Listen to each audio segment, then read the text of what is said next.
طلع البدر علينا من ثنيات الوداع وجب الشكر علينا. لله والشكر لله لا حول ولا قوة إلا بالله ثم الصلاة والسلام على رسول الله وعلى آله وصحابته وأتباعه وأنصاره إلى يوم القيامة amma ba'du.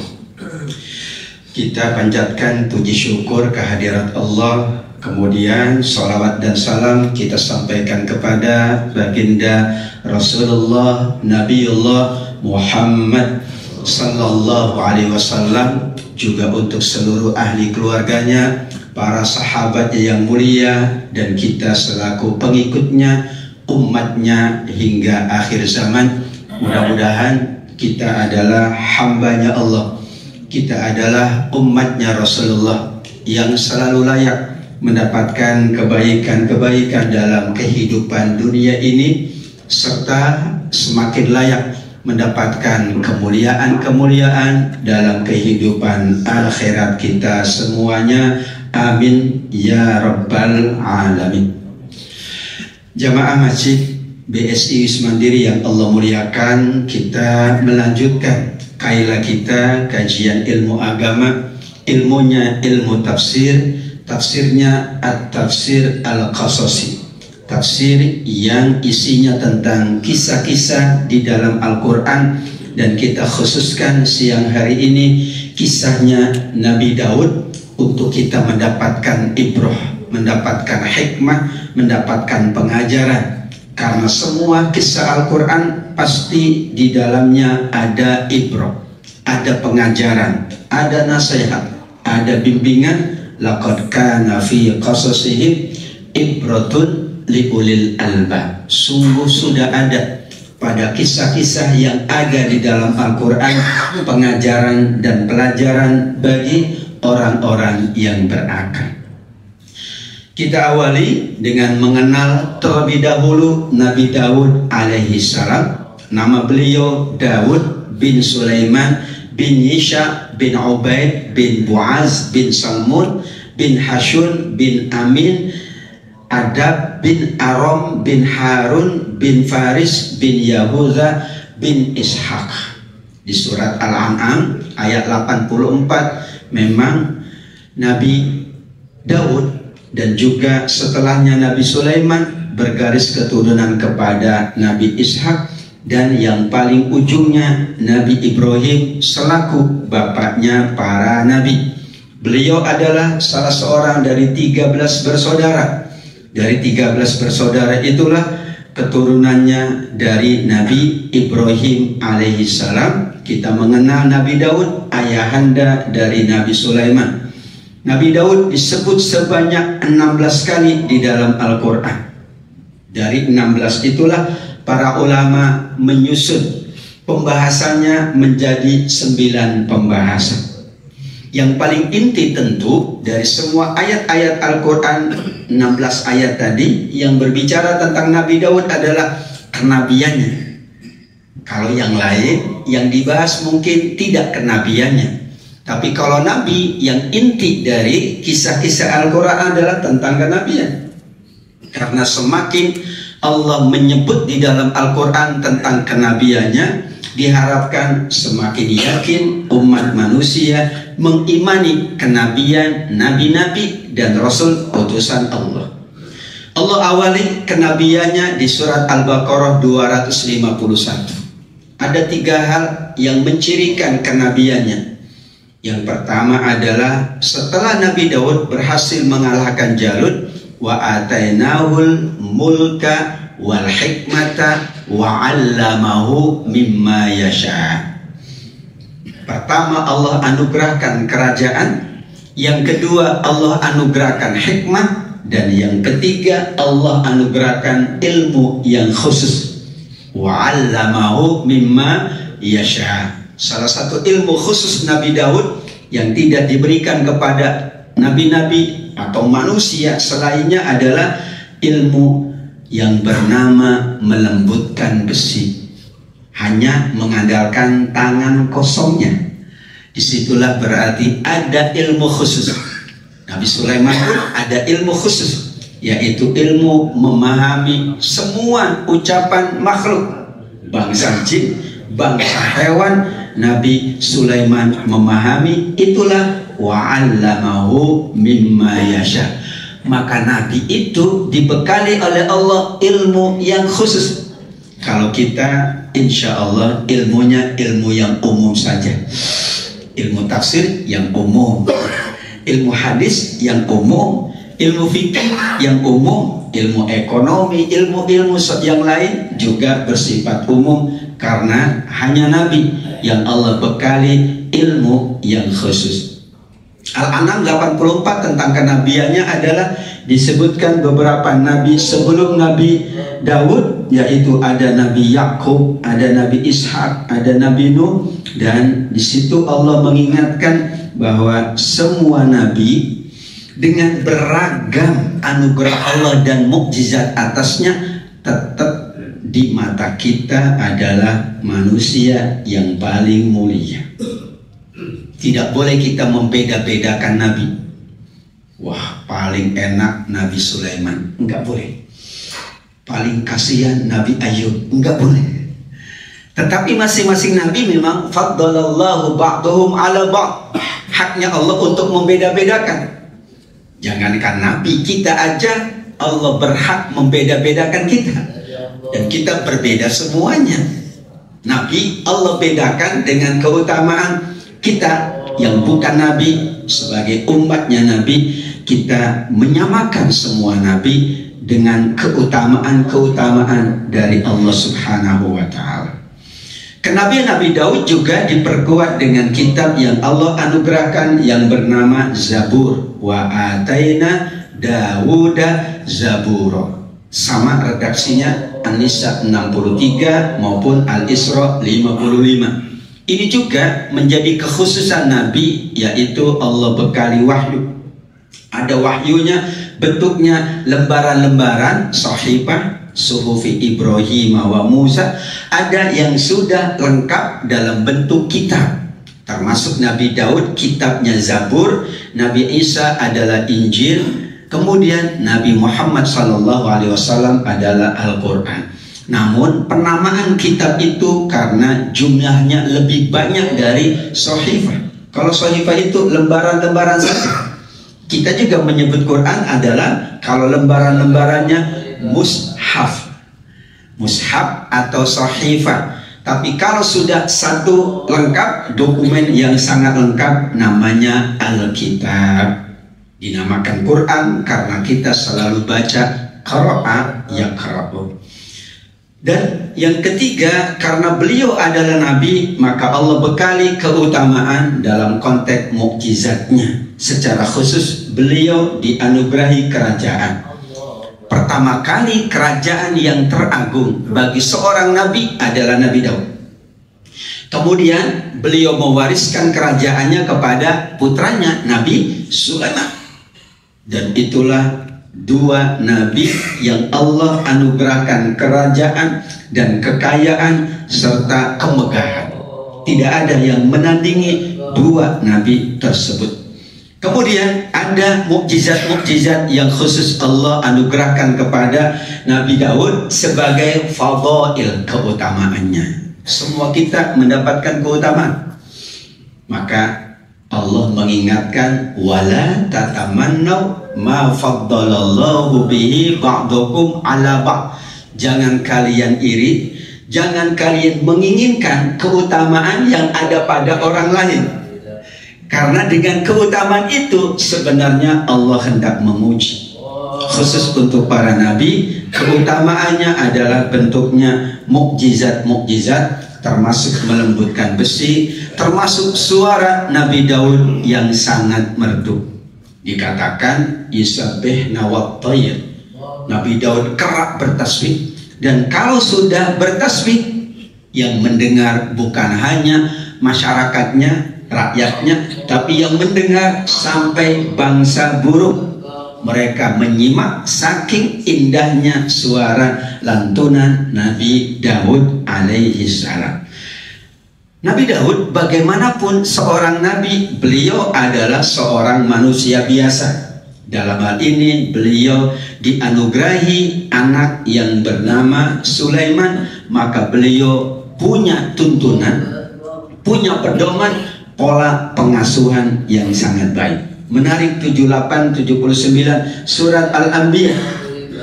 Sebagian memahami bahwa Nabi Daud memang memutuskan hukum, lantas hukum itu ya disempurnakan oleh Nabi Sulaiman. Namun ada yang mengatakan dalam konteks pendidikan sebenarnya Nabi Daud ingin menguji putranya Nabi Sulaiman. Ada dua yang berselisih datang ke Nabi Daud. Yang satu mengatakan dia pemilik 99 kambing, nanti di surat Shad. Yang satu mengatakan yang memiliki 99 kambing, wahai Daud, aku minta saudaraku yang punya satu kambing itu, kambingnya diserahkan kepadaku. Nabi Daud belum mendengar dari yang punya seekor kambing. Dari 99 alasannya apa? Belum. Kemudian Nabi Daud putuskan, kalau begitu Anda telah berbuat zalim. Sudah punya 99 malah minta satu. Sebelum beliau menyampaikan argumentasinya, Nabi Daud sudah memutuskan. Karenanya nanti ada sujud tilawahnya Nabi Daud, di mana para ulama berbeda pendapat di surat Shad ayat 24 bahwa itu bukan sujud tilawah tapi sujud taubatnya Nabi Daud. Selesai, dua orang itu bertemu Nabi Daud dan diputuskan bahwa tidak boleh yang punya 99 kambing mengambil satu ekor kambing yang punya saudaranya. Tapi sampai di depan Nabi Sulaiman, kata Nabi Sulaiman, sesungguhnya yang lebih tepat itu adalah yang punya 99 dibolehkan mengambil seekor kambing punya saudaranya. Kalau dikatakan telah menganiaya saudaranya, kita dengar dulu argumentasinya. Ternyata yang punya 99 kambing itu pengen memberikan kebaikan kepada saudaranya. Anda cuma punya satu kambing, nggak akan berkembang kambing itu. Yang ada akan mati. Yang ada akan mati. Sekarang aku punya 99, yang seekormu berikan kepadaku, di dalamnya ada kambing-kambing yang banyak yang nanti akan melahirkan, akan memperbanyak jumlah kambingmu. Ternyata tujuannya mulia. Dan disitulah pola pengasuhan. Nabi Daud sebenarnya tahu bahwa nanti setelah ini mereka akan minta pendapat Nabi Sulaiman. Maka Allah sebutkan, fafahamna Sulaiman wa kullan ataina hukman wa ilma. Allah memberikan pemahaman lebih kepada Nabi Sulaiman. Tapi itulah cara seorang ayah dalam rangka mendidik putranya. Bukan tidak tahu Nabi Daud, tetapi ternyata putranya sudah siap untuk melanjutkan kerajaan ayahandanya Nabi Daud. Maka Allah sebutnya adalah wa kullan ataina hukma wa ilma. Dua-duanya kasih ilmu, dua-duanya kasih hikmah. Tidak ada yang dibedakan. Hanya itulah bagaimana Nabi Daud mengasuh dan mendidik putranya agar nanti saat menjadi raja, ia akan lebih bijak, ia akan lebih baik lagi memutuskan perselisihan di antara rakyatnya atau umatnya. Maka dibekalilah kerajaan, dan kerajaan Nabi Daud adalah kerajaan yang sangat agung, karena itulah asal muasal kerajaan Nabi Sulaiman. Kita mengenal Nabi Sulaiman dengan kemewahannya, tapi kita kerap lupa dengan ayahnya. Padahal tanpa ada Nabi Daud, tidak mungkin Nabi Sulaiman memiliki kerajaan yang sangat megah. Karena asal muasal kerajaan Nabi Sulaiman adalah dari Nabi Daud. Wa warisa Sulaimanu Dauda. Dan Nabi Sulaiman mewarisi semua yang diwariskan oleh ayahandanya. Kita sebagai ayah tentu ingin mewariskan semuanya kepada putra kita. Tapi kita siapkan dulu agar nanti lebih bermanfaat, lebih maju, lebih meningkat. Itulah asal muasal dari kerajaan Sulaiman yang sangat megah dan bertambah megah. Tetap saja Allah mengabadikan bahwa asal muasalnya adalah kerajaan ayahandanya Nabi Daud alaihissalam. Perselisihan tadi dilanjutkan lagi di surah Shad 21 dan 24. Maka kemudian ada pertobatan Nabi Daud. Wa dhanna Dawudu annama fatannahu. Ternyata yang datang, ada dua orang yang datang, itu malaikat-malaikat Allah yang tugasnya menguji Nabi Daud. Karena Nabi Daud sedang berehat dan sudah menyampaikan pesan kepada keluarganya, kalau ada yang datang maka dipersilakan nunggu, aku akan berehat terlebih dahulu. Tapi sekonyong-konyong dua orang ini masuk ke tempatnya Nabi Daud, dan Nabi Daud terkejut karena sudah ada di depannya. Ternyata keduanya adalah malaikat-malaikat Allah yang diutus oleh Allah. Saat itulah Nabi Daud juga kemudian memohon ampun, dan cara mohon ampunnya adalah dengan sujud. Ya, karenanya sujud itu maknanya sangat banyak. Ada sujud sahwi kalau lupa bacaan atau gerakan sholat. Ada sujud syukur sebagai wujud ekspresi syukur atau mensyukuri karunia Allah. Ada sujud taubat. Inilah yang dilakukan oleh Nabi Daud karena beliau menyesali kesalahan yang dilakukannya. Ada sujud yang lain pula, sujud tilawah kalau ada bacaan ayat-ayat sajdah. Nah, beberapa mushaf menyebutnya ini surat Shad 24 adalah termasuk salah satu ayat sajdah. Maka disunahkan untuk sujud ketika membaca atau mendengar ayat ini. Tapi kalau kita rujuk hadis Imam An-Nasai bahwa Rasulullah SAW melakukan sujud dalam surah Shad. Kemudian ditanya dan Rasul bersabda, Nabi Daud melakukan sujud sebagai ungkapan taubat. Nah, kita melakukannya sebagai ungkapan syukur. Karena namanya sujud syukur, sebagian ulama tidak memasukkannya kepada sujud tilawah. Jadi dari beberapa ayat sujud tilawah, hanya ayat ini yang menjadi kekhususan Nabi Daud, sehingga kalaupun sujud maka namanya bukan sujud tilawah, tapi bagi Nabi namanya sujud syukur, yaitu beliau tidak melakukan kesalahan seperti pendahulunya Nabi Daud. Dan sujud taubat adalah sujud yang sangat agung. Jadi boleh kita sujud taubat, boleh sujud doa, sujud tapi di dalamnya adalah doa-doa kita memohon kepada Allah Subhanahu wa ta'ala. Kekuatan perang Nabi Daud juga tidak bisa kita nafikan, maka Allah abadikan wa qatala Dawudu Jalut wa atainahul mulka wal hikmata wa 'allamahu mimma yasha. Selain fisik beliau secara personal itu kuat, sampai besi pun bisa dilembutkan dengan tangan kosong tanpa bantuan alat atau teknologi canggih. Beliau juga memiliki kekuatan perang yang sangat dahsyat, karena kerajaan beliau juga diwanti-wanti oleh kerajaan-kerajaan sekitarnya. Maka beliau menyiapkan itu, dan nanti puncak kekuatan perang kerajaan Nabi Daud adalah pada masa Nabi Sulaiman. Karena yang menyertai Nabi Sulaiman Allah tambah, tidak hanya bangsa manusia, tapi bangsa jin dan juga bangsa hewan. Bahkan yang membuat istana Nabi Sulaiman adalah bangsa jin. Kullun ghawas wa banna. Syaitan-syaitan itu atau bangsa jin di masa Nabi Sulaiman bekerja untuk Nabi Sulaiman, dan mereka adalah para ahli bangunan, arsitek-arsitek canggih, arsitektur canggih, dan mereka adalah para penyelam. Jadi semua yang ada itu berasal dari dasar laut, dan yang bisa masuk ke dasar laut adalah bangsa jin aja. Manusia tidak akan bisa kecuali beberapa waktu dan tidak bisa sampai ke dasarnya.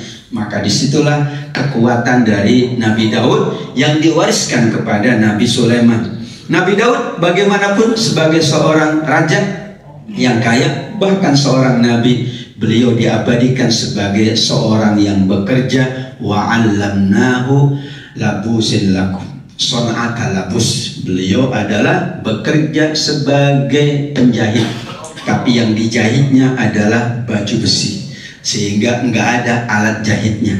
Karena cukup dengan tangannya beliau bisa membuat pola baju tetapi berasal dari besi. Dan terakhir Nabi Daud dibekali oleh Allah hikmah sebagaimana tadi surat Al-Baqarah 251 dan kemudian di surat Shad ayat yang ke-20 Allah Subhanahu wa taala memberikan hikmah kepada Nabi Daud alaihi salam sebagai seorang yang akan menghadapi berbagai persoalan di masyarakatnya.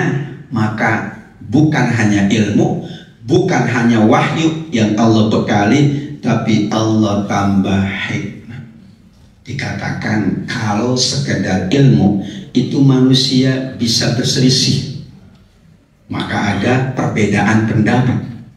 Kalau ditambah hikmah, itulah yang akan meredakan perbedaan pendapat. Maka dengan hikmah Abu Hanifah, dengan hikmah Imam Malik, dengan hikmah Imam Syafi'i, Imam Ahmad, mereka tidak saling gontok-gontokan karena ada hikmah. Padahal ilmunya beda, padahal pendapatnya berbeda. Maka Nabi itu tidak hanya dibekali ilmu, tapi juga hikmah.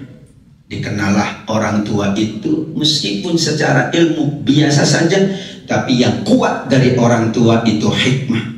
Maka anak kagum kepada orang tua, mungkin bukan dengan ilmunya, tapi dengan hikmahnya, kebijaksanaannya, kearifannya, dan mengikuti perkembangan anaknya dengan baik. Terkadang ilmu orang tua kita biasa saja, bahkan kita alhamdulillah mengenyam berbagai macam ilmu, tapi kita tetap kagum dengan orang tua. Kenapa? Karena hikmahnya. Kalau kita bahas ibu kita mungkin tidak kuliah, ayah kita tidak kuliah, ini yang dulu ya, yang lahirnya 70 sebelumnya, tahun 70 sebelumnya. Dia tidak mengenyam pendidikan tinggi, paling banter SR atau paling banter tingkat menengah, tetapi bisa ya menghadirkan anak-anak yang memiliki kemampuan yang tinggi. Kenapa? Hikmah. Hikmahnya yang sangat agung. Itulah layak kita selalu mengingat jasa orang tua dan tentu para pahlawan-pahlawan bangsa yang mencucurkan seluruhnya untuk kebaikan bangsa yang kita cintai. Dari 16 ayat tadi, maka ada satu surat yang lebih banyak Allah ceritakan tentang Nabi Daud, dan nama suratnya surat dengan satu huruf, Shad. Jadi menarik ya.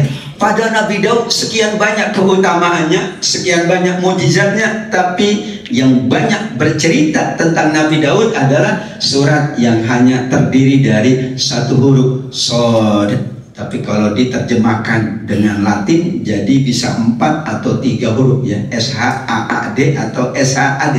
Tapi sesungguhnya aslinya hanya Shad saja, huruf Shad. Disitulah dikatakan oleh para ulama tafsir bahwa surat Shad inilah yang banyak bercerita tentang Nabi Daud, sedangkan untuk Nabi Sulaiman lebih banyak di surat An-Naml. Kalau Nabi Yusuf pasti di surat Yusuf saja ya. Itulah karakteristik dari surat-surat di dalam Al-Quran. Ada 4 yang Allah abadikan di surat Shad dari ayat 17 sampai 29. Yang pertama, Nabi Daud diberikan kekuatan fisik dan kekuatan non-fisik atau ruhnya. Karenanya kekuatan fisiknya berbanding lurus dengan ketaatannya. Bisa dibayangkan, isbir ala ma yakun wadhkur abdana Daud dzal aidi. Banyak yang memahami dzal aidi, al-aid itu dari kata yadun. Yadun itu kekuatan. Tapi kekuatan yadnya Nabi Daud tidak hanya yad yang arti fisik, yaitu melembutkan besi dan melakukan berbagai macam kemampuan-kemampuan fisiknya, tapi yang menonjol pada Nabi Daud adalah kemampuan dan kekuatan rohaninya. Sampai Nabi sendiri yang mengagumi apa yang dilakukan oleh pendahulunya Nabi Daud. Sebaik-baik sholat, sholatnya Nabi Daud. Sebaik-baik puasa, puasanya. Padahal dalam tanda kutip ya, kekuatan fisik itulah yang terkadang melupakan orang untuk beribadah, apalagi kesibukannya sebagai seorang raja. Tapi tidak berlaku bagi Nabi Daud. Maka di surah Shad ayat 17 Allah subhanahu wa ta'ala informasikan kepada kita bahwa kekuatan dan kemampuan atau berbagai macam keutamaan manusia sesungguhnya berbanding lurus dengan ketaatannya. Nah, sahabat mulia Utsman bin Affan secara finansialnya adalah berlebih, tetapi ketaatannya berlebih pula. Abu Bakar, jangan tanya, beliau juga anugerahkan kekayaan yang tentu di bawah Nabi, di bawah sahabat Utsman, tapi ketaatannya di atas rata-rata. Dan demikian juga Nabi Daud alaihissalam. Gunung tunduk bertasbih bersama Nabi Daud, bahkan burung-burung berkumpul bertasbih kalau kemudian mendengar lantunan tasbihnya Nabi Daud. Maka dari ayat ini, kalau ada umatnya Nabi atau umat-umat akhir zaman yang lantunan suaranya indah, merdu dan mempesona, tidak ada kata lain, kata Nabi Muhammad SAW, itu baru dapat satu bagian dari merdunya suara Nabi Daud. Utiya mizmarun min mazamir Daud. Jadi kalau dibandingkan suara indahnya orang-orang yang merdu suaranya dibandingkan dengan suara indahnya Nabi Daud, itu baru 1% saja. Sama dengan ketampanan dari Nabi Yusuf. Kalau digabungkan semua manusia tampan, tidak akan mengalahkan tampannya Nabi Yusuf. Kalau kemudian digabungkan manusia-manusia berakhlak mulia disandingkan dengan Nabi Muhammad SAW, tidak akan bakalan sebanding dengan kemuliaan Nabi Muhammad. Itulah kenapa kita wajib mengimani para nabi dan mempelajari kisah-kisah mereka, karena kita adalah manusia biasa yang kemudian kita ingin mendapatkan hikmah ibrah dari kisahnya para nabi. Padahal orang betapa kagumnya kalau ada orang yang lantunan suaranya indah, itu ya kagum. Betapa orang pun ingin berteman, ingin selalu bersama orang-orang yang suaranya indah. Tapi lupa dengan Nabi Daud, padahal beliau bukan hanya dikagumi oleh manusia, burung pun berkumpul kagum, gunung pun tunduk kalau kemudian Nabi Daud sedang bertasbih. Berarti kan dahsyat. Gunung yang tidak berakal kalau mendengar Nabi Daud bertasbih, mereka diam, mereka tunduk. Persis dengan surat di dalam Al-Quran bahwa kalau kemudian kami turunkan, kata Allah, Quran kepada gunung, maka gunung akan menangis, gunung akan hancur saking agungnya ayat-ayat Al-Quran. Yang terakhir adalah diberi hikmah dan bijaksana dalam memutuskan perselisihan atau perkara-perkara yang ada, karena beliau adalah seorang raja. Mau tidak mau beliau akan diuji. Bagaimanapun tingginya Nabi, tetap Allah uji. Harusnya dalam tanda kutip Nabi gak usah diuji, udah lulus, udah pasti lulus. Apa ciri lulusnya? Dosanya tidak ada, atau sebagian mengatakan diampuni dan pasti masuk surga. Nabi semuanya masuk surga, sudah jaminan dari Allah. Sedangkan kita belum jaminan yang pasti, masih lihat nanti perkembangan sampai akhir kehidupan. Kalau Nabi sebelum wafatnya sudah dijamin surga. Kalau kita kan nggak boleh menjamin orang dengan surga kalau dia belum wafat. Kalau sudah, barulah kita doakan Allahumma gfirlahu warhamhu, kemudian masukkan ke dalam surga Allah, karena sudah selesai kehidupannya dan insya Allah baik. Ya kalau belum, bisa jadi ada perubahan-perubahan yang terjadi, bahkan sebelum dan sesaat sebelum kematian mungkin ada perubahan. Tapi seorang nabi itu tidak, sudah dijamin oleh Allah. Namun karena sebagai pelajaran bagi kita, hikmah dan ibrah, maka Allah uji para nabinya. Ujiannya adalah dengan didatangi dua orang yang tadi sedikit kita ceritakan di surah Shad ayat 33. Kemudian menceritakan apa yang dihadapi, yang kemudian kedua orang itu datang dan memberikan penjelasan-penjelasan, dan dianggap oleh Nabi Daud bahwa yang punya 99 ekor kambing itu telah berbuat zalim. Namun kemudian Nabi Sulaiman yang memberikan pengertian berikutnya kepada keduanya, dan masing-masing diminta untuk membantu saudaranya. Digabungkanlah yang 1 ekor ke 99, itu hasilnya ribuan, hasilnya 10.000 ekor kambing.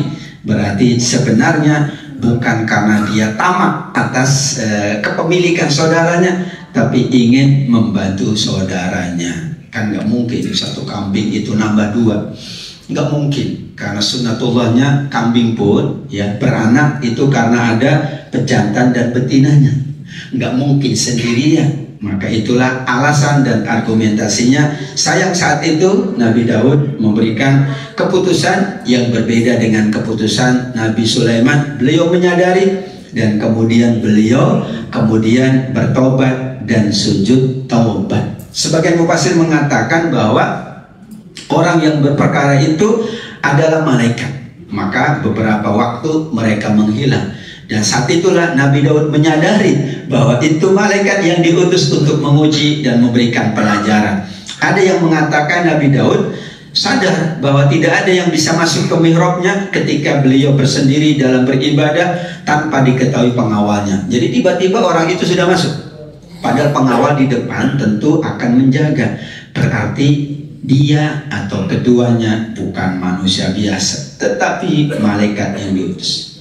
Nah, di dalam beberapa literatur dikatakan kalau Nabi itu berkemungkinan yang datang manusia biasa, atau yang paling besar kemungkinannya yang datang adalah malaikat. Kalau kita yang datang pasti manusia, nggak ada yang datang ke kita bukan manusia. Ya, kalau datang. Tapi kalau yang mendampingi bisa manusia, bisa jin, bisa malaikat. Kalau mendampingi, nah, beda ya. Karena kalau pendampingan setiap saat, di mana setiap kita ada qarin dari bangsa jin dan bangsa malaikat. Tapi kalau mendatangi berarti ada tujuan. Dan disitulah tujuan malaikat mendatangi Nabi Daud adalah untuk menguji. Sebagaimana malaikat datang kepada Nabi Ibrahim untuk menyampaikan berita gembira, nanti akan lahir seorang putra namanya Ishak. Demikian juga mereka diutus ke kaumnya Nabi Lut untuk membinasakan kaum Nabi Lut. Beda. Kalau kita bersyukur masih didampingi, ya, masih ditemenin oleh malaikat-malaikat Allah. Jadinya kan semangat ibadahnya, semangat beramalnya, semangat bekerjanya. Cuman kalau kemudian muncul kemalasan, kejenuhan, berarti yang lebih dominan pendampingannya adalah bangsa kedua, yaitu bangsa jin. Sampai Nabi pun demikian. Namun kata Nabi, illa annallaha a'anani fala ya'muru illa bil khair. Namun aku ditolong oleh Allah, sehingga bangsa jin pun tidak akan menyuruh aku berbuat salah. Kalau untuk kita memang sebagaimana sunnatullah untuk semua umat manusia. Itulah kenapa kita membahas para nabi, karena memang para nabi dikhususkan dengan berbagai kekhususan. Yang terakhir, apa saja ibrah dari kisahnya Nabi Daud alaihissalam? Karena inilah intinya. Inti dari semua cerita Quran adalah pengajarannya, adalah tuntunannya, adalah hikmahnya. Yang pertama, kekuatan jasmani dan rohani. Manusia siapapun tanpa ada kekuatan jasmani dan rohani tidak bisa beribadah, tidak bisa beramal, tidak bisa menjalankan kehidupan. Maka kita ambil hikmahnya, betapa Nabi Daud dengan kekuatan fisiknya, beliau tidak melupakan untuk menguatkan rohaninya. Dengan kekuatan ilmunya, dengan kekuatan semua yang Allah anugerahkan, beliau tetap menjaga sebagai sosok yang selalu mampu menunjukkan ibadahnya yang paling agung. Bahkan di beberapa riwayat dikatakan Nabi Daud itu membagi, saking sibuknya ya, membagi 3 waktu. Sepertiga untuk Allah. Maka kalau sudah masuk mihrabnya nggak boleh diganggu oleh siapapun. Yang kedua, sepertiga untuk keluarganya. Beliau bagi begitu. Nah, sepertiganya untuk semua masyarakatnya. Kan beliau raja, nggak mungkin hanya untuk keluarga aja. Tapi proporsional 3 bagian itu adalah agar Nabi Daud juga leluasa bersama Allah, beribadah di sisi Allah. Jika tidak dibagi, mungkin akan lebih banyak beliau bersama masyarakatnya. Kita pun sama sebenarnya, bahwa kita punya 3 kewajiban kepada Allah, kemudian kepada keluarga, dan kepada sesama. Seorang raja yang dikenal ibadahnya, dan ibadah yang agung yang dikagumi oleh Nabi adalah 2 ibadah agung, namanya sholat malam dan namanya puasa sunnah. Maka disebutlah puasa Nabi Daud. Dan sholat malam aslinya adalah sholat yang dijalankan oleh Nabi Daud sepanjang masa. Barulah nanti diwajibkan kepada Nabi Muhammad dan disunahkan kepada sahabatnya dan umatnya. Di sini contohnya, beliau tidur di pertengahan malam dan beliau sholat malam di sepertiga malamnya, kemudian baru tidur lagi di 1/6-nya. Dan puasa terbaik adalah puasa Nabi Daud alaihi salam. Padahal beliau sibuk, padahal beliau Nabi, padahal beliau Rasul, padahal beliau diberikan kekuatan-kekuatan yang lain. Nah, tadi beberapa contoh dari bagaimana Nabi Daud itu mendidik putranya Nabi Sulaiman. Beliau juga sebagai ayah, sebagai yang berkedudukan tinggi, tapi beliau menerima nasihat meskipun kedudukannya lebih tinggi, tidak segan menerima nasihat. Termasuk dari 2 orang yang berselisih, yang pada hakikatnya malaikat, termasuk dengan putranya yang memberikan keputusan yang berbeda. Nabi Daud tidak menyalahkan, bahkan Nabi Daud tidak mengatakan, wahai yang berselisih, jangan ikut putraku Sulaiman, aku raja, ikutilah aku. Tidak, Nabi Daud malah merestui apa yang diputuskan oleh putranya, karena dipandang itu lebih bijak. Dan ternyata disetujui oleh 2 orang yang berperkara tadi, karena akhirnya dua-duanya bertambah lagi anugerah Allah. Itulah fahkum bainana bil haq wala tushtid wahdina ila sawa'is sirat. Berbeda, yang 2 tadi malaikat Allah yang menjelma menjadi manusia yang berperkara, ternyata ungkapannya ungkapan malaikat, bukan manusia biasa, karena beliau menyebutkannya, berilah keputusan di antara kami dengan adil dan jangan menyimpang. Bagaimana mungkin manusia biasa mengatakan itu kepada raja dan kepada nabi yang bernama Nabi Daud. Kemudian tunjukilah kami ke jalan yang lurus. Berarti ungkapan-ungkapan ini adalah nasihat sekaligus ungkapan yang menunjukkan bahwa Allah menjaga Nabi Daud dengan malaikat-malaikatnya. Kenapa kedudukannya lebih tinggi? Manusia kedudukannya lebih tinggi dari semua makhluk, bahkan lebih tinggi dari malaikat. Ya, manusia lebih tinggi dari malaikat. Kenapa? Karena manusia itu dibekali oleh Allah berbagai macam bekal, menjadi paling bertakwa, menjadi paling mulia. Sedangkan malaikat tidak dibekali oleh Allah akal, tidak dibekali oleh Allah ilmu, tidak dibekali oleh Allah wahyu, tidak dibekali oleh Allah bimbingan, tidak dibekali nafsu. Asalkan manusianya baik. Tapi kalau enggak, tentu manusia bahkan dikatakan di surat Al-A'raf lebih sesat, lebih hina dari bangsa hewan. Karena itulah keutamaan dari umat manusia. Allah anugerahkan untuk Nabi Daud adalah putranya yang juga Nabi, yang dikatakan oleh Allah sebagai awwab, bahkan nikmal abdu, sebaik-baik hamba, sebaik-baik anugerah Allah untuk Nabi Daud, karena beliau seorang yang awwab, artinya selalu kembali kepada Allah Subhanahu wa Ta'ala. Dan terakhir, bagaimanapun Nabi Daud sudah cukup secara dunianya, sudah cukup secara materinya, sudah cukup secara derajatnya, karena Nabi pasti lebih tinggi dari yang lain. Raja, Nabi, kaya, pokoknya sudah cukup lah. Tidak ada lagi yang dikatakan belum beliau capai dari derajat-derajat dunia. Derajat akhiratnya sudah ada di tangan Allah, karena menjadi jaminan untuk para Nabi utusan Allah. Tetapi yang menarik adalah Allah abadikan di surat Saba 13, "I'malu ala Dawuda syukro." Wahai Nabi Daud, engkau aku berikan kekayaan, kemewahan, tapi tetap engkau bekerja. Terjemahnya para ulama, bekerja di sini bukan amal, bekerja dalam tanda kutip sebagaimana kita bekerja mencari nafkah. Tetapi alasan Nabi Daud dan keluarganya bekerja bukan sekedar untuk mencari nafkah, tapi syukur karena sudah terpenuhi fisiknya.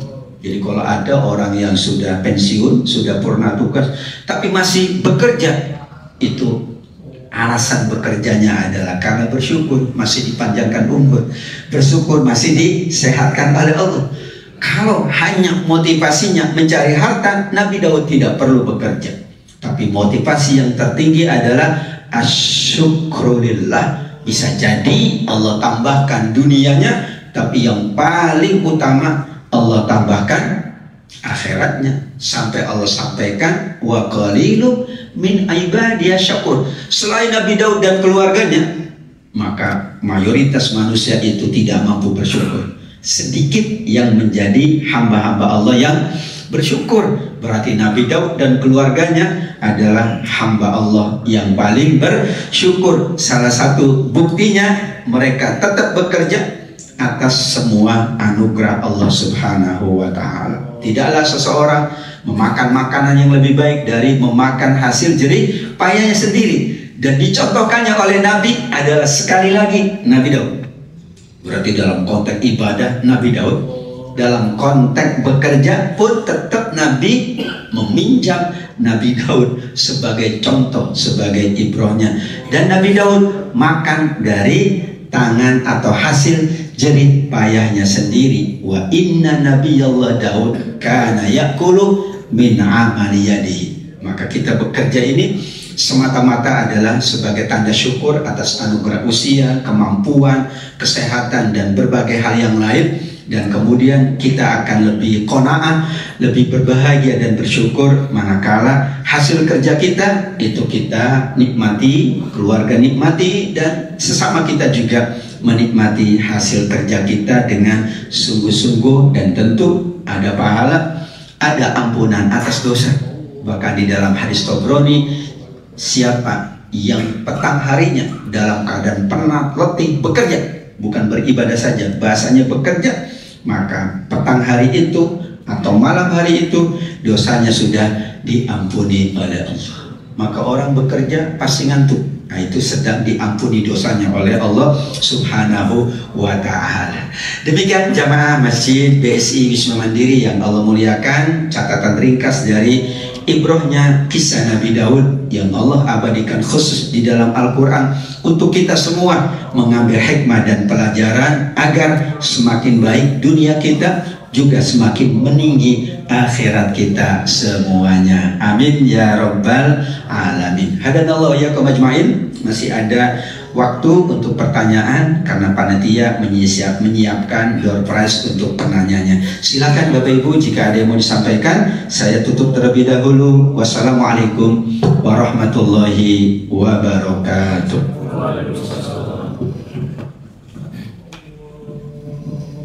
Baik, mungkin dari jamaah sekalian.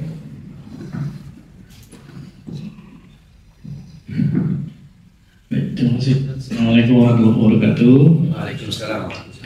Kalau menyimak kisah Nabi Daud ini kan kita pasti teringat dengan tokoh Tolut dan Jalut ya Ustaz. Yeah. Gitu. Nah sebenarnya yang mau saya tanyakan itu adalah pada saat kisah Tolut dan Jalut ini dihadirkan oleh Allah di dalam Al-Quran.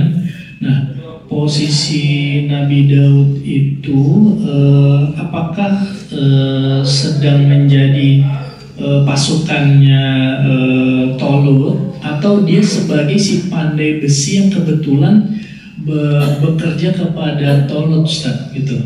Yang pertama. Kemudian yang kedua, banyak juga yang mengatakan beberapa cerita istrinya Nabi Daud itu banyak sekali, Ustaz, gitu. Apakah keturunannya hanya Nabi Sulaiman saja? Gitu. Mungkin itu Ustaz pertanyaannya. Terima kasih. Assalamualaikum warahmatullahi wabarakatuh. Waalaikumsalam warahmatullahi wabarakatuh. Terima kasih. Ya, dua pertanyaan. Berarti imaninya untuk beliau berdua ya. Enggak ya, nanti bagi-bagi.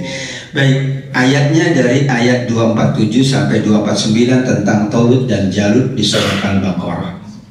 Riwayat lebih banyak menyebutkan bahwa posisi dari Nabi Daud adalah masih dalam keadaan remaja, masih muda belia, belum jadi nabi. Sehingga kenabiannya adalah ada yang mengatakan bahwa Tolut termasuk nabi, namun mayoritas mengatakan ada nabi di kalangan Tolut yang bernama Samuel atau Samun. Itulah nabi yang kemudian datang kepada mereka menawarkan sosok Tolut untuk menjadi komandan pasukannya menghadapi Jalut yang sangat kuat. Maka masyarakatnya tidak setuju dan mereka mempertanyakan apa kelebihan dari Tolut. Dia orang biasa, kemudian tidak memiliki kelebihan-kelebihan harta, kedudukannya juga biasa saja. Disitulah nabi tersebut kemudian waqala lahum nabiyuhum inna ayata mulkihi ayatiyakum Tolut. Maka nabi mereka mengatakan bahwa Tolut ini cirinya adalah seorang yang dapat dipercaya, ilmunya tinggi, dan beliau kemudian mampu mengalahkan Jalut. Ketika sudah mulai terjadi peperangan, maka Tolut itu sebenarnya tidak mampu mengalahkan Jalut. Maka disitulah ada sosok pemuda yang disebut dengan Daud. Maka Al-Quran menyebut wa qatala Daud Jalut. Yang dapat membunuh Jalut adalah Daud. Tapi Daud saat itu masih remaja, masih muda belia, dan karenanya belum menjadi nabi. Hanya disebut kalau dalam ilmu akidah adalah sebagai isyarat kenabian. Maka ketika Salman Al-Farisi datang ke Madinah, itu dibekali oleh gurunya, nanti kalau kamu ingin tahu nabi akhir zaman, 3 cirinya. Yang pertama, enggak bakal menerima sedekah. Yang kedua, akan menerima hadiah saja.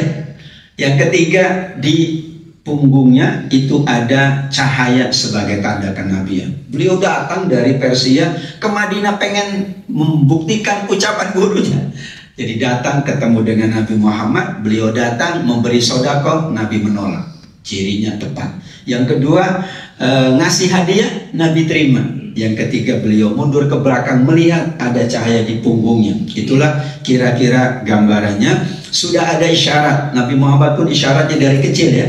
Dari kecil pernah juga dibelah dadanya, itu isyarat. Dan beberapa nabi memang sejak kecil sudah ada isyarat kenabian, namun mereka dilantik menjadi nabi usianya 40 tahun. Karena hikmahnya di situ. Ya bayangkan kalau secara psikologi ya nggak mungkin remaja bisa lebih bijaksana dari orang tua. Maka Allah menanti sampai usia 40 tahun. Nah, kemudian yang kedua adalah putra dari Nabi Daud. Memang benar beliau beristri lebih dari 1. Bahkan riwayat yang ditolak oleh para ulama karena itu dari Israiliyat, katanya beliau punya istri 99. Padahal 99 itu bukan istri, tapi tadi 99 ekor kambing. Ya, jadi 2 orang yang berselisih tadi, ya dipahami. Tis'in wa tis'ina Najah itu adalah zaujah Najah itu, yaitu beliau punya 99 istri, dan beliau ingin menggenapkan menjadi 100 dengan cara ya salah seorang panglimanya yang punya istri cantik katanya suruh berperang, kemudian ya beliau nanti ya bahwa istrinya biarkan dia mati meninggal di medan pertempuran, kemudian istrinya dinikahi. Nah itu riwayat jadi Israiliyah. Tapi beliau benar lebih dari 1 istrinya, hanya tidak dapat diketahui. Maklum saat itu belum ada BPS, belum ada yang mencatat ya kelahiran dan sebagainya. Tapi lebih dari 1 kita akui itu, karena itulah anugerah Allah kepada para nabi. Dan Nabi Sulaiman disebut oleh Al-Quran tadi nikmal abdu, sebaik-baik putra untuk Nabi Daud, karena yang lain tidak jadi nabi, hanya Nabi Sulaiman yang menjadi nabi utusan Allah yang keturunan langsung dari Nabi Daud alaihi salam. Maka yang melanjutkan kenabian dan kerajaan Nabi Daud adalah Nabi Sulaiman. Yang lain tidak jadi nabi, dan secara kapasitas ya tidak memadai. Ya kalau tidak memadai, Nabi Daud juga harus memahami bahwa yang layak melanjutkannya hanya Nabi Sulaiman alaihi salam. Demikian, wallahu a'lam. Satu lagi. Boleh satu lagi?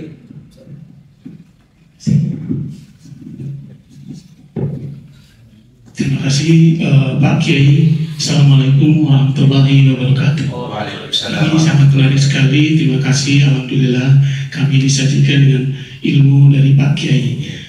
saya tertarik dengan poin 2 tadi, memang luar biasa Nabi Daud. Namun saya ingin bertanya mengenai kitab. Salah satu pembawa kitab Zabur adalah Nabi Daud. Kemudian lagi kalau dilingkan dengan rukun iman yang ketiga, kita wajib beriman kepada kitab-kitab Allah. Yang saya mau tanyakan, apakah semua nabi yang kita ketahui ada 25 dan Rasul 25 itu juga membawa kitab selain dari Nabi Musa dalam kitabnya Taurat, Nabi Isa alaihissalam dengan Injil, dan Nabi Muhammad SAW dengan Al-Quran. Itu yang pertama, Ustaz. Yang kedua, kalau dalam rukun iman kita disebutkan bahwa kita beriman kepada kitab-kitab, nah apakah boleh kita mengetahui kitab-kitab yang dibawa oleh selain Nabi Muhammad atau mempelajarinya? Itu saja, Ustaz. Mohon maaf sebelumnya. Wabillahi taufiq wal hidayah. Assalamualaikum warahmatullahi wabarakatuh. Waalaikumsalam warahmatullahi wabarakatuh. Baik, terima kasih sekali Pak ya. Pertanyaan luar biasa. Kita dituntun oleh Al-Quran, kullun amana billahi wa malaikatihi wa kutubihi wa rusulihi. Kita diwajibkan mengimani semua nabi dan semua kitab-kitab Allah yang diturunkan kepada semua nabi utusan Allah. Karena itu sebagai ciri kenabian. Karenanya yang mengaku nabi tapi tidak dapat membuktikan kitabnya, ya bukan nabi. Tinggal mana kitabnya? Kok nggak ada? Ya bukan nabi utusan Allah. Nah, kitab-kitab itu ada bagi dua. Kitab-kitab itu adalah wahyu dari Allah, namun bentuknya ada yang lembaran-lembaran saja, ada yang kemudian bentuknya adalah kitab. Ya, maka Allah menyebutnya, kalau menyebut kata kitab itu berarti adalah kumpulan dari lembaran-lembaran wahyu Allah yang didokumentasikan oleh Nabi atau para sahabatnya. Sebagaimana kita Al-Quran didokumentasikan oleh para sahabat Nabi, karena yang mencatat semua sahabat Nabi. Kemudian karena khawatir hilang, khawatir bercerai-berai, maka Abu Bakar di masa beliau diusulkan oleh Umar untuk mendokumentasikan dalam bentuk kitab yang utuh, bukan lembaran-lembaran. Nah, kita tidak tahu setiap nabi yang pasti dapat wahyu, tapi kita tidak tahu apa kitabnya. Maka disebutlah oleh Al-Quran misalnya Suhufi Ibrahim wa Musa. Di beberapa riwayat hadis juga Sahifah. Jadi misalnya Nabi Nuh mendapatkan Sahifah. Kemudian misalnya Nabi Sulaiman, ya hanya Sahifah. Atau yang kedua, kalau Nabi itu satu masa, maka cukup kitabnya diberikan kepada Nabi tersebut. Itulah nanti ada klasifikasi Rasul dan Nabi. Kalau Rasul itu lebih lengkap tuntunannya daripada Nabi, maka Nabi mengikuti Rasul sebelumnya. Beberapa dekade itu Nabi, kemudian Rasul. Beberapa dekade Nabi, kemudian Rasul. Tapi kita yakin 25 Nabi dan Rasul itu yang kita banyak dengar saja. Tapi jumlah Nabi dan Rasul lebih dari ribuan. Karena kaidah Al-Quran menetapkan setiap umat pasti ada nabinya. Hanya kita tidak tahu nabi-nabi tersebut. Nanti kembali kepada yang kita bahas di awal. Ada nabi yang Allah ceritakan, ada nabi yang Allah tidak ceritakan. Tapi kita tetap wajib mengimani semua nabi. Nah, kebetulan dalam tanda kutip, nabi-nabi yang 25 itulah yang banyak diceritakan oleh Quran dan hadis, dan banyak diceritakan oleh para guru kita, sehingga kita lebih mengenal 25 nabi. Padahal ada satu kitab, yaitu nabi-nabi yang tidak diceritakan di Al-Quran. Nanti kita bahas juga ada beberapa nabi, kalau tidak salah 10 yang tidak diceritakan, tapi confirm para ulama mengatakan mereka adalah nabi-nabi utusan Allah. Pertanyaan kedua, boleh nggak kita mempelajari? Kalau pertanyaannya boleh, ya boleh. Kebolehan itu kalau dalam masalah hukum adalah tergantung bagaimana kondisi dan tujuannya atau motivasi. Maka pernah di masa Nabi, Umar memegang kitab lain, ada yang mengatakan Taurat, Injil. Kemudian Ali memegang kitab lain selain Al-Quran, yaitu Taurat atau Injil. Maka untuk Umar, Nabi melarangnya. Untuk Ali, Nabi mempersilahkannya. Itulah kata boleh. Sekarang eranya sudah terbuka, maka boleh. Asalkan level iman kita seperti Ali bin Abi Thalib. Jadi kita tidak mudah terbawa, terbujuk rayu atau tergoda. Ya sama aja kita juga, kalau anak kita sudah kuat pondasinya, bergaul dengan siapapun nggak ada masalah.